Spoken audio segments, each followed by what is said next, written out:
Story number 6. The chilling discovery in the sealed attic. Natalie had always felt drawn to the charm of old country homes. Working as a professional housekeeper for affluent clients in rural estates was a dream job for the adventurous 24-year-old. One morning, she found herself in an eerie mansion deep in the woods of Ridgewood, Pennsylvania. The house, built in the late 1800s, stood solemnly with creaking floors and whispers of history hanging heavy in the air. As she dusted ornate shelves and polished mirrors, Natalie noticed a narrow door at the end of a hallway on the third floor. A handwritten sign dangled from its tarnished brass handle. "Do not enter." Her curiosity sparked instantly. What could possibly be behind that sealed door? Her employer, an elderly woman named Mrs. Remington, had specifically instructed her not to disturb the attic. But as hours passed and the house's silence thickened, Natalie couldn't resist. She rationalized that a simple peek couldn't hurt. With a sharp twist of the creaky doorknob, the door groaned open. A wave of musty air rushed out, making her shiver. The attic was dimly lit by a single bulb swinging on a chain, casting distorted shadows. Dust motes floated around her like tiny spirits. She stepped in and was immediately overwhelmed by the bizarre scene. The walls were lined with old photographs, but they weren't just family portraits or scenic memories. They were black and white snapshots of children with blank expressions, each image marked by dates and numbers. Some photographs had red circles drawn around the children's eyes. Natalie's stomach twisted. In the far corner of the attic, she spotted an old trunk. Against her better judgment, she unlatched it, and what she found sent an icy jolt down her spine. Antique dolls, each dressed in tattered clothing, with their glass eyes wide open, staring into the void.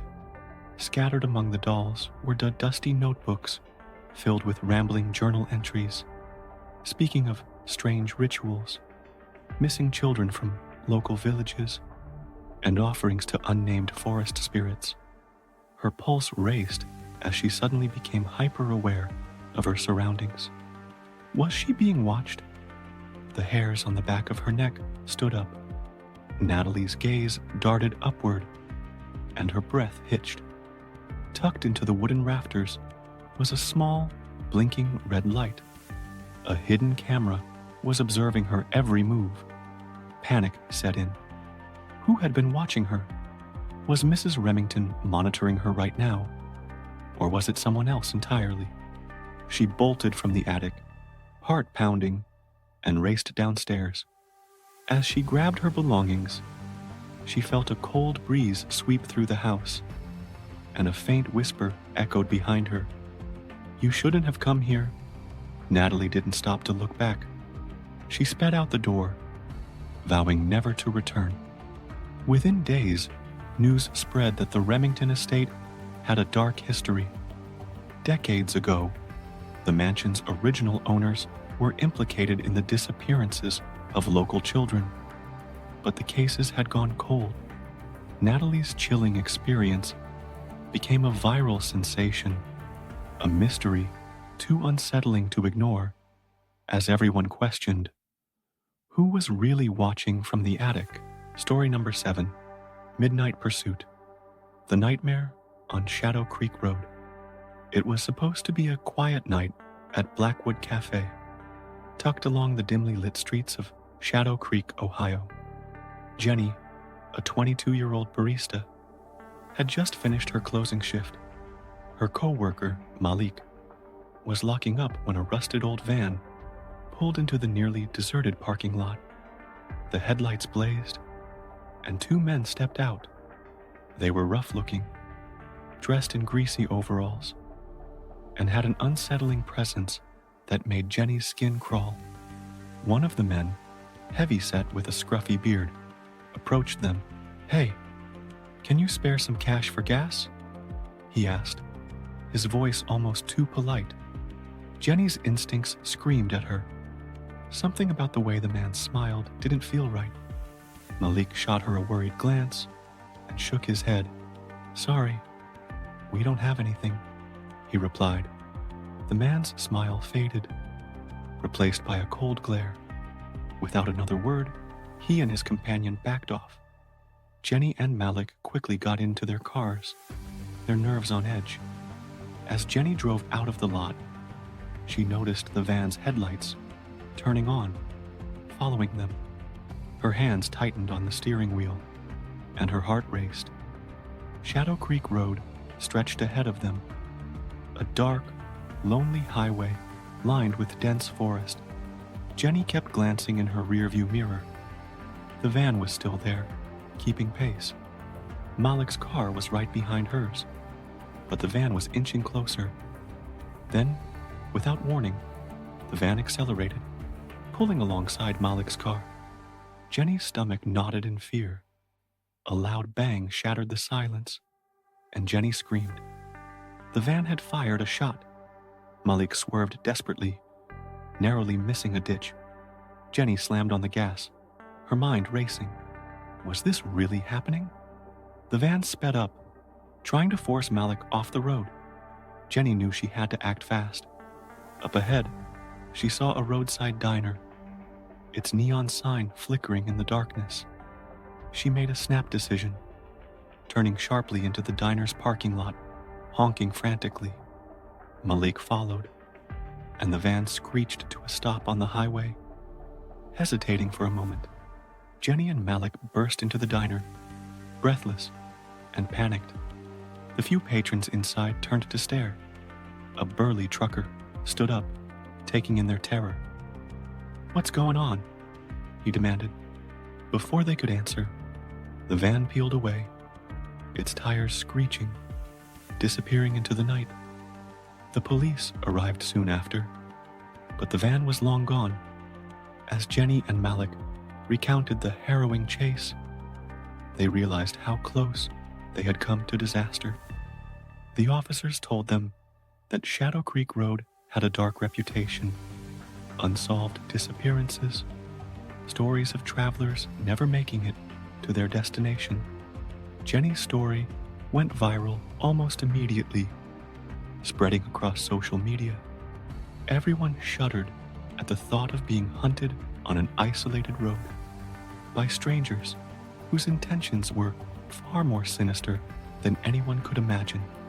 And to this day, drivers on Shadow Creek Road swear they've seen a rusted van lurking in the shadows, waiting for its next victims. Story number 8. Chilling encounter at Ravenwood Sanatorium. Every small town has its legends, and Westfield was no different. Rumors about Ravenwood Sanatorium had circulated for decades. The abandoned psychiatric hospital, nestled at the edge of the town's dense forest, was said to be haunted by the spirits of former patients. For Jamie and his best friend, Alyssa, both 17 and eager to create a viral video for their paranormal YouTube channel, this place was the perfect backdrop. Armed with flashlights and a camera, the two ventured into the decaying building one overcast evening. The air was thick with the scent of mildew, and shattered glass crunched under their sneakers. The peeling walls seemed to close in, echoing with a history better left forgotten. Jamie, always the brave one, led the way while Alyssa recorded. Her voice hushed as she narrated their exploration. "This is where they say Dr. Faulkner conducted his unethical experiments," Jamie whispered, pointing at a rusted operating table.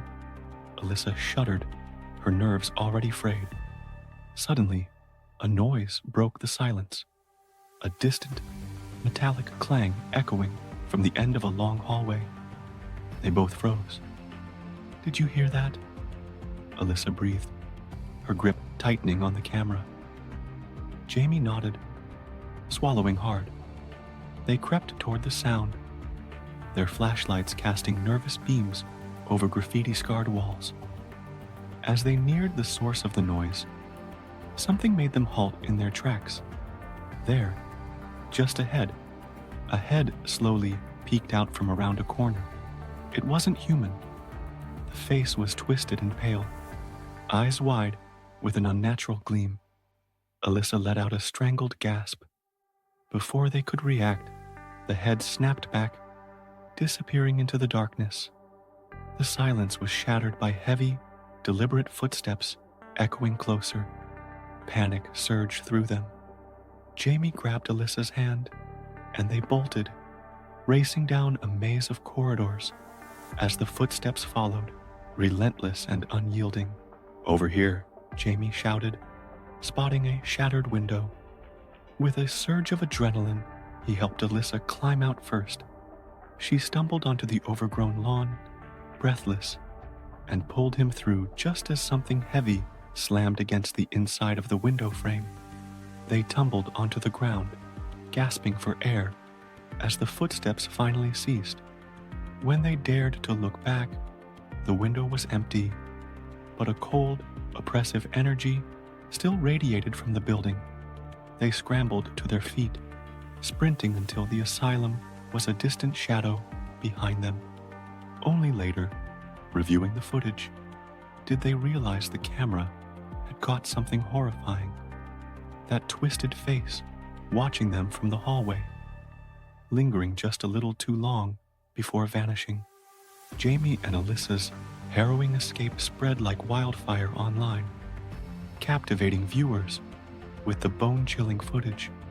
Ravenwood Sanatorium became a viral sensation, but no one dared to venture there again, because some legends, it seemed, were better left undisturbed. Story number 9. The sinister secret beneath our floorboards. When Emma and Lucas moved into their quaint 1920s fixer-upper in Maple Grove, they were captivated by the charm of the old place. With ivy climbing the brick walls and a wraparound porch, it felt like the perfect place to start a new chapter together. Little did they know that the house harbored a chilling secret. A few weeks in, strange noises began disturbing their nights. It was subtle at first, soft scuffling beneath their bedroom floor and the occasional low creak. They dismissed it as the house settling, but the disturbances grew louder and more frequent. Emma would wake up in a cold sweat, convinced she'd heard whispering. Lucas, trying to reassure her, joked that maybe they had friendly house mice. One evening, the noises became impossible to ignore.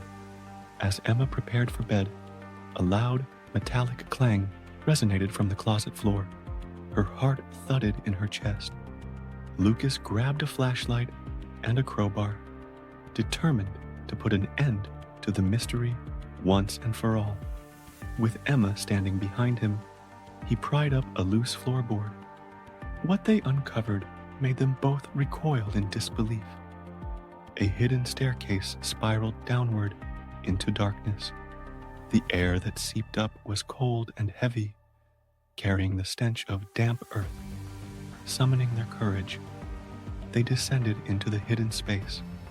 At the bottom, they discovered a small, makeshift room. An old mattress lay in one corner, stained and worn, alongside empty cans of food and a pile of yellowed newspapers. The realization was terrifying. Someone had been living there. Before they could process what they were seeing, the faint sound of footsteps echoed from above. Lucas motioned for Emma to stay quiet. As they crouched in the shadows, the closet door creaked open, and the faint beam of a flashlight swept over the entrance to the hidden room. Whoever it was knew about this secret space. Lucas held his breath, clutching the crowbar.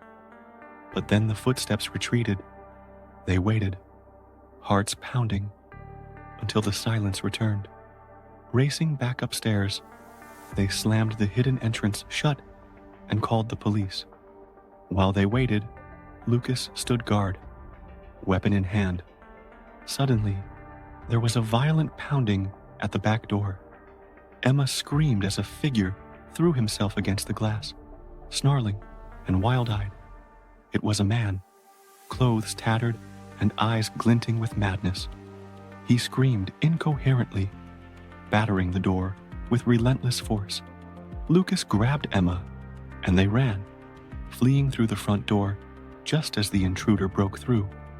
The police arrived moments later, but the crazed man had vanished into the night.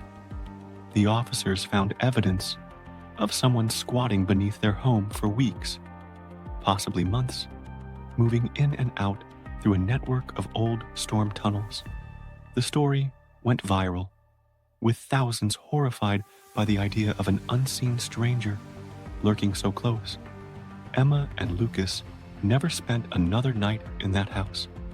The hidden room, the midnight intruder, and the whispering shadows remain a terrifying memory, a grim reminder that sometimes even the walls of your home can harbor unspeakable secrets. Story number 10, The Phantom. Next door, a whisper in the dark. Carter and Maya had finally found their dream apartment in the bustling city of Asheville. The building was a blend of old-world charm and modern amenities, and their neighbors seemed friendly enough. But within the first week, a strange and unsettling pattern emerged. Every night, just as they tried to drift off, the walls would come alive with muffled yelling from the apartment next door. It sounded like an angry man, his voice rising and falling, as if in an endless argument. Exhausted and frustrated, Carter decided to talk to the building manager. He explained the late-night disturbances, expecting to hear that their neighbors were having loud disputes. Instead, the manager furrowed his brow in confusion. "That unit," he said, shaking his head. "Only Mrs. Callahan lives there. She's a sweet, elderly widow who's lived here for decades. No one else." Carter returned to their apartment, feeling unsettled. He told Maya, and they both decided it had to be a mistake. Yet night after night, the yelling continued. Then, just as suddenly as it began, the noises stopped. The silence felt like a weight pressing down on their home, but they were relieved to finally get some rest. A week later, in the deep, still hours of the night, Maya woke up to the feeling of something cold brushing against her skin. Her eyes snapped open, and her breath caught in her throat. A figure loomed over Carter's side of the bed. It was a shadowy shape, tall and unnervingly still, whispering Carter's name in a voice that dripped with malice. Paralyzed with fear, Maya couldn't move, couldn't scream. The figure bent lower, its whispers growing more intense, more desperate. Carter stirred and opened his eyes, and the shadow evaporated, leaving only a lingering, icy chill. Gasping, Maya clung to Carter, recounting what she had seen. He tried to comfort her, but his own fear was unmistakable. The next morning, desperate for answers, the couple decided to visit Mrs. Callahan. When she opened the door, her eyes were tired and haunted, as if she carried the weight of countless sleepless nights. "I know why you're here," she whispered, her voice cracking. "He never left me alone, even in death." Mrs. Callahan explained that her late husband had been a bitter, angry man, their marriage plagued by shouting and rage. When he passed, she thought she was finally free, but his presence remained, the arguments replaying like a cruel echo through the walls. The shadowy figure Maya had seen was not just a ghost. It was a fragment of Mrs. Callahan's torment, unleashed on anyone who dared live close by. The story went viral, drawing thousands who shuddered at the thought of a spirit so resentful it could haunt the living long after death. Carter and Maya moved out not long after, but every so often, Maya still wakes up in a cold sweat, certain she hears her name whispered in the darkness. Thanks for watching. Please like, share, and subscribe.